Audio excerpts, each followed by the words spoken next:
What we do here is go back. I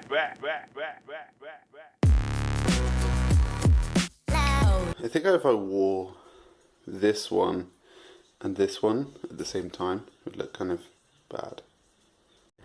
Really big problem with my Moto 360 at the moment. So obviously I'm wearing the Fitbit HR charger, and trying to wear the Moto 360 at the same time is becoming quite big of a problem. So, but anyway, so this video is basically going to be me talking about my thoughts on Wunderlist and Sunrise and Microsoft.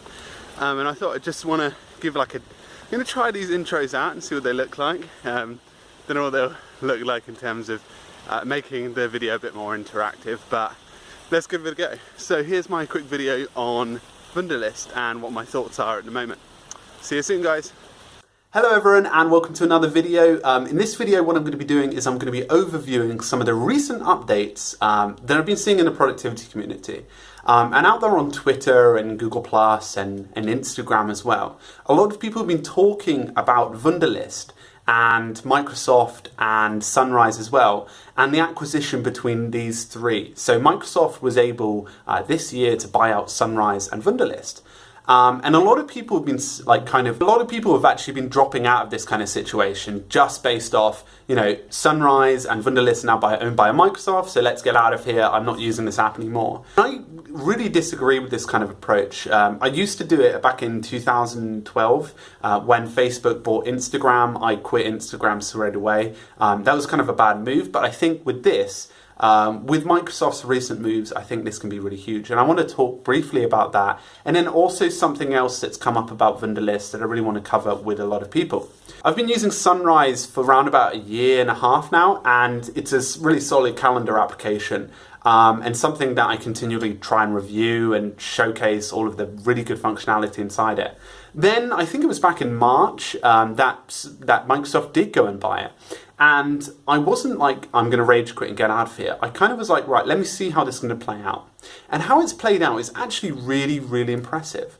So since their acquisition, they've really brought two major things to the table. One, Office 365. So now what you can do is you can connect your calendar to Office 365, which really makes it more of a business tool as well as a personal tool.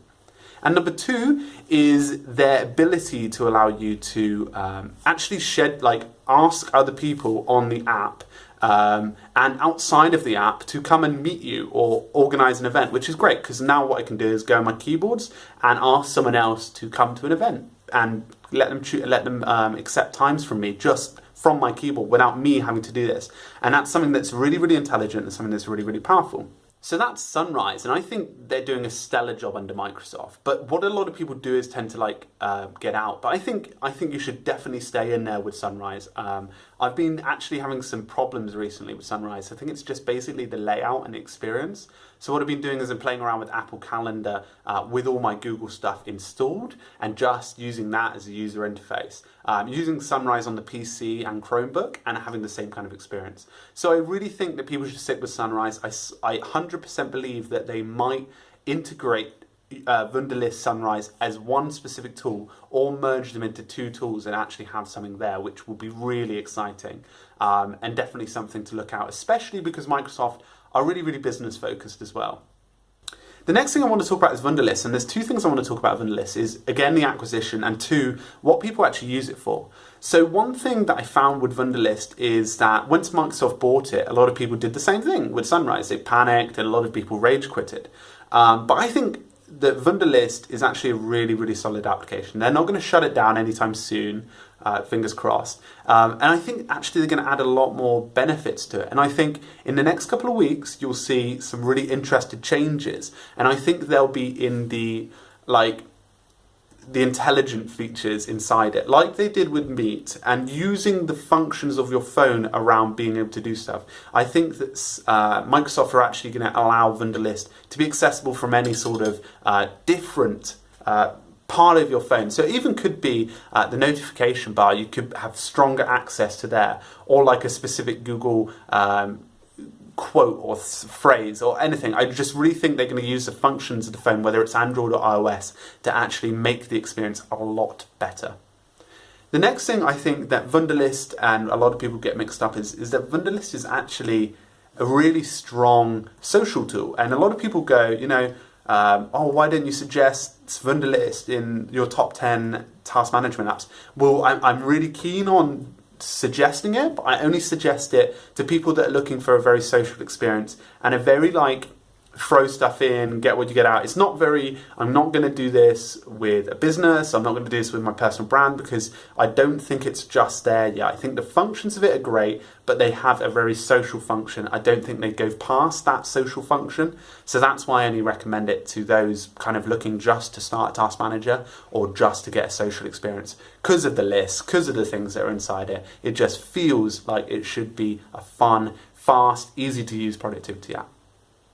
So everyone, that's my thoughts on Sunrise and Wunderlist. I definitely think you should check them out to actually then go and wait around a little longer. In the next 6 to 7 weeks, I think there's going to be a dramatic change in the next 2 months with both of these tools. And I think it will be towards where they're positioned inside the Microsoft package. I don't think they'll actually, I think it's with Yahoo, they won't actually do anything with Tumblr. They didn't actually do anything with Tumblr. I think it'll be very similar. They're following that same strategy, keeping them independent tools, but I think they're going to start to really embed some really cool functionality that will go between both the platforms. So I'm really excited for what actually those two will offer in the next couple of weeks.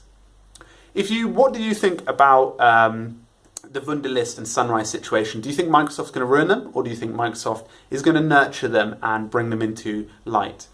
Please put your comments in the description. No, please put your comment. Please drop your comments in the comments down below, and also on Twitter and all the other stuff as well. So thanks very much, everyone. Make sure you have a great week and keep productive. Cheers.